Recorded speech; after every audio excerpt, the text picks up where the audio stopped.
थे, लेकिन बिहार में चुनाव को लेकर तैयारियां तेज हो गई हैं। बिहार में राहुल गांधी और तेजस्वी की वोट अधिकार यात्रा लगातार जारी है।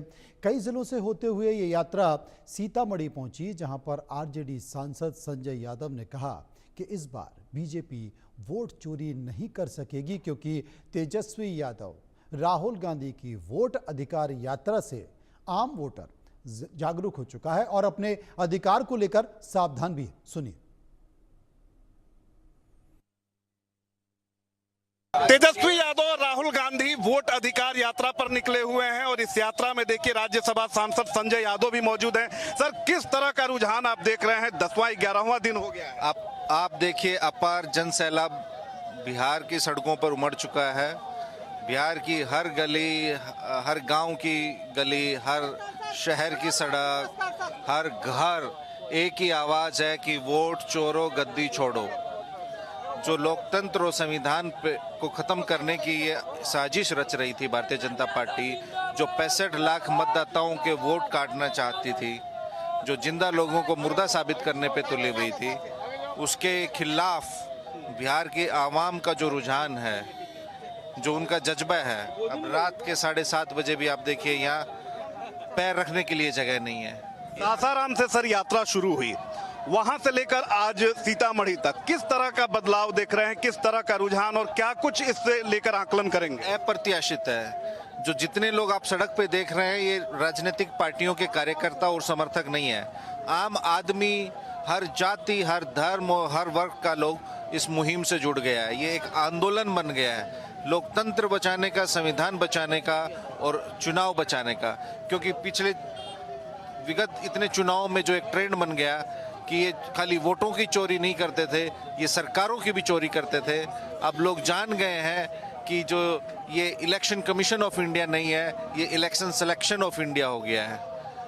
अभी इलेक्शन नहीं करा रहे, अभी गवर्नमेंट को इलेक्ट नहीं करता है, अब चुनाव आयोग गवर्नमेंट को सिलेक्ट कर रहा है। इसके मतदाता के नाम काटने हैं, इस पार्टी के मतदाता के नाम जोड़ने हैं। जो धांधली, हेरा फेरी इस चुनाव आयोग का अपर्याय बन गया है। लेकिन सर, देखा जाए लगातार इस पर जेडीयू बीजेपी के नेताओं की प्रतिक्रिया सामने आ रही है। उनका साफ कहना है कि कोई मुद्दा नहीं है, एसआईआर का जमीन पर कोई असर नहीं है। क्या जवाब देंगे? आप एक बात बताइए ना, भारतीय जनता पार्टी के वोट कटते तो वो हल्ला करते, उनके तो बूथ में फर्जी वोट जोड़े जा रहे हैं, तो हल्ला क्यों करेंगे? चुनाव आयोग तो उनका एक प्रकोष्ठ बन गई, एक प्रशाखा के तहत काम कर रहा है। चुनाव आयोग ने भारतीय जनता पार्टी के दीनदयाल उपाध्याय मार्ग पे एक अलग से एक प्रशाखा खोल दी गई है भारतीय जनता पार्टी के ऑफिस में, और वहीं पे भारत चुनाव आयोग बैठ के काम कर रहा है। तो जिस पार्टी का कटता है उसको ना तकलीफ होगी, उसके वोटर कट रहे हैं। चुनाव आयोग तो उसका नाम जोड़ रहा है, फर्जी वो जोड़ रहा है जहां वो मजबूत है।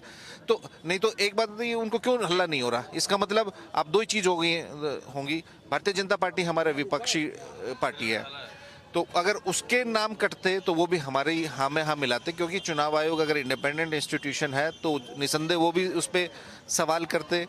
अगर उनके समर्थकों के नाम जोड़े जा रहे तो इसलिए वो हल्ला नहीं कर रहा। और हम सवाल करते हैं चुनाव आयोग से, जवाब देती है भारतीय जनता पार्टी और जेडीयू। क्यों भाई? चुनाव आयोग के इतने कमिश्नर बैठे हैं, यूपीएससी पास अधिकारी हैं, तो वो हमारे सवाल देने में सक्षम नहीं है क्या?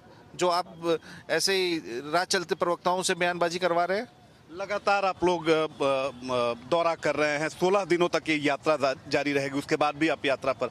इस यात्रा के बाद बिहार का जो चुनाव परिणाम होगा, या चुनाव में अगर आप जा रहे हैं, कितना अंतर होगा और रिजल्ट कैसा आप देख रहे हैं? अभी तक क्या आकलन कर रहे हैं? चुनाव परिणाम तो आ चुका है, जनता ने बदलाव पे मोहर लगा दी है। आप देखिए, इस रात के इतने बजे भी अगर है तो जनता ने तो परिवर्तन सुनिश्चित कर दिया है। तेजस्वी जी का मुख्यमंत्री बनना जनता ने पहले ही तय कर दिया था, जब माननीय मुख्यमंत्री जी लोकसभा चुनाव से पहले चले गए। उसमें भी इन्होंने चोरी की वोटों की। हम लोगों को कितनी सीटें हराई, सारण, अररिया, ये यहीं की शिवहर, तो सारी चीजें अब जनता समझ चुकी है। वही तो कह रहे हैं, हम वोट दे रहे हैं, कहाँ रहा है? जो लोग मतदाता नहीं है उनके एक एक आवास पे, यहीं चंपारण में आप देखिए, पिपरा विधानसभा में, बेतिया में, मोतिहारी में क्या हुआ है? 8% फर्जी मतदाता पाए गए हैं। उस नाम का ना कोई उस जगह मतदाता है और ना उस मकान संख्या है। मकान संख्या भी मान लो गलत हो, लेकिन उस नाम का भी कोई कहीं नहीं है। 8% अगर एक विधानसभा में फर्जी मतदाता जिनका ना कोई नाम है, ना गांव है, ना मकान है, अगर उनके वोट जोड़े गए हैं तो वो तो भारतीय जनता पार्टी के लिए जोड़े गए हैं और लोकसभा में उन लोगों ने वोट किया। लोकसभा में इनके लिए वो अच्छे थे और अब हो गए खराब। आप एसआईआर के मुद्दे पर यात्रा सर कर रहे हैं, लेकिन बीजेपी जेडीयू के सभी, चाहे प्रधानमंत्री हो या मुख्यमंत्री हो, सभी लोगों का कहना है कि मुद्दों की कमी पड़ गई है, इसलिए इलेक्शन कमीशन जो है वो। प्रधानमंत्री जी और भारतीय जनता पार्टी के ना पीएमओ के अधीन नीति आयोग की रिपोर्ट पढ़ लें। नीति आयोग की रिपोर्ट में बिहार गरीबी में, बेरोजगारी में और पलायन में सबसे अव्वल है। नीति आयोग के विकास के तमाम सूचकांक में बिहार फिसड्डी है। साक्षरता दर देश में सबसे कम बिहार में है। ड्रॉप आउट रेट सबसे अधिक बिहार में है। बुनियादी स्वास्थ्य सेवा और सुविधा में बिहार देश में सबसे फिसड्डी है। गरीबी में बिहार सबसे अव्वल है। प्रति व्यक्ति आय देश में सबसे कम बिहार की है। प्रति व्यक्ति निवेश देश में सबसे कम बिहार का है। 20 साल से यहाँ इनकी एनडीए की बिहार में सरकार है, 11 साल से केंद्र में इनकी सरकार है।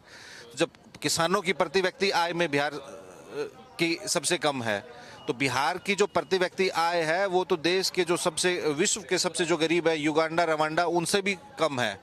तो आप कैसे कह सकते हैं कि मुद्दों की कमी हो गई? यही रीगा चीनी मिल है, प्रधानमंत्री जी बोल के गए थे शुरू कराएंगे, मोतिहारी में बोल के गए थे। तेजस्वी यादव जी 17 महीने की सरकार थी तो इसी रीगा चीनी मिल को शुरू करवाया। यही जानकी मंदिर जहां अभी माननीय गृह मंत्री आए, तेजस्वी यादव जी जब पर्यटन मंत्री थे, उन्होंने इसके जीर्णोद्वार के मंदिर के माता सीता के स्वीकृत करवाए कैबिनेट से। तब तक तो उनको 17 साल में तो नहीं सूझा था कि क्या करवाना है। यहाँ सीतामढ़ी में बाईपास किसने दिया? तेजस्वी यादव जी ने दिया। सीतामढ़ी में सीवरेज ट्रीटमेंट प्लांट किसने दिया? तेजस्वी यादव ने दिया। 17 साल से तो इनको नहीं सूझा था। तो हम तो केवल मुद्दों की बात करते हैं। 5 लाख नौकरियां किसने दी? प्रधानमंत्री जी के मुंह से आपने कभी गुणवत्तापूर्ण शिक्षा की बात सुनी? बेहतर स्वास्थ्य सेवा और सुविधा की बात सुनी? नहीं सुनी। प्रधानमंत्री जी के मुंह से आपने उद्योग धंधों की बात सुनी?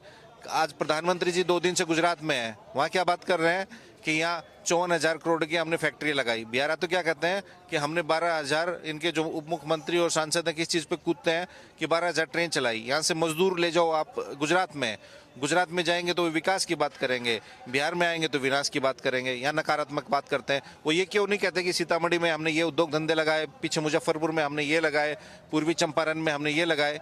तो 11 साल की उनकी उपलब्धि, हम तो विपक्ष में हैं, हम उनसे पूछेंगे आप बताइए कि आपने 11 साल में कितने उद्योग धंधे लगाए, कितने इंडस्ट्रियल क्लस्टर लगाए, कितने वर्ल्ड क्लास यूनिवर्सिटीज़ या आपने कॉलेजेस यहाँ इस्टेब्लिश किए, आपने हेल्थ केयर में क्या किया, आपने ओवरऑल इंफ्रास्ट्रक्चर में क्या किया। आप जीएसटी इतना ले रहे हैं, बिहार को आपने दिया क्या है? बिहार देश का तीसरा सबसे बड़ा प्रदेश है जनसंख्या में। हर 10वां भारतीय बिहारी है। उस हर 10वें भारतीय को आप क्या दे रहे हैं? आप गुजरात को तो बहुत कुछ दे रहे हैं। बिहार का आप ये बताइए कि सीडीआर रेशियो, साख जमा अनुपात क्या है? देश में सबसे कम है। और आपको जानकारी के लिए बता दूं, NPA, non performing asset, Bihar का सबसे कम है। बिहार के लोगों से बैंक पैसा लेके जाते हैं, आंध्र प्रदेश को, महाराष्ट्र को, गुजरात को, हरियाणा को, इन लोगों को ये लोन देते हैं। बिहार के लोन जो यहीं पैसा जमा कराते हैं, यहाँ के बैंक इनके देते नहीं है। तो मुद्दों की कोई कमी है? हमारे पास तो मुद्दे ही मुद्दे हैं। लेकिन ये दुर्भाग्य है इस देश का और इस राज्य का कि प्रधानमंत्री जी और 20 सालों की ये सरकार मुद्दों पे बात नहीं करना चाहते। क्योंकि इस 20 साल में आप देखिएगा कि झारखंड कब बना? 2000 में। आज झारखंड अनेक सूचकांक में, डेवलपमेंटल मार्कर्स जो हैं, इंडेक्सेस, उनमें बिहार से आगे है। छत्तीसगढ़ बिहार से आगे है। तो ये दुर्भाग्य किसका? एनडीए की सरकार यहाँ है। तो ये विकास की, मुद्दों की, न्याय की ये लोग बात ही नहीं करते कभी। अंतिम सवाल सर मेरा, इस यात्रा के बाद कॉन्फिडेंस कितना बढ़ गया है? कॉन्फिडेंस तो बढ़ा हुआ था हमारा, तभी तो हम यात्रा निकाल रहे हैं और लोग रोड पे आके कह रहे हैं कि वोट चोर गद्दी छोड़। वो हम देख रहे हैं। क्योंकि अब की बार बिहार के लोग, जो पिछली बार तेजस्वी यादव जी को 12,756 वोटों से जबरन इन्होंने हराकर 15 से सीटों की धांधली करके चुनाव जीत लिया, अब की बार जनता एक पांव पर खड़ी है। किसी राजनीतिक दल के कार्यकर्ता नहीं, यहाँ धांधली करके दिखाए। ये लोकतंत्र की जननी है बिहार। इनको अब की बार करारा जवाब मिलेगा। बहुत बहुत धन्यवाद। तो हमारे साथ राज्यसभा सांसद संजय यादव जी थे, जिन्होंने कहा कि बिहार में इस बार सत्ता परिवर्तन होगा और जिस तरीके से इलेक्शन कमीशन जो कार्य कर रहा है उसका जवाब किसी पार्टी का कार्यकर्ता नहीं बल्कि आम जनता देगी।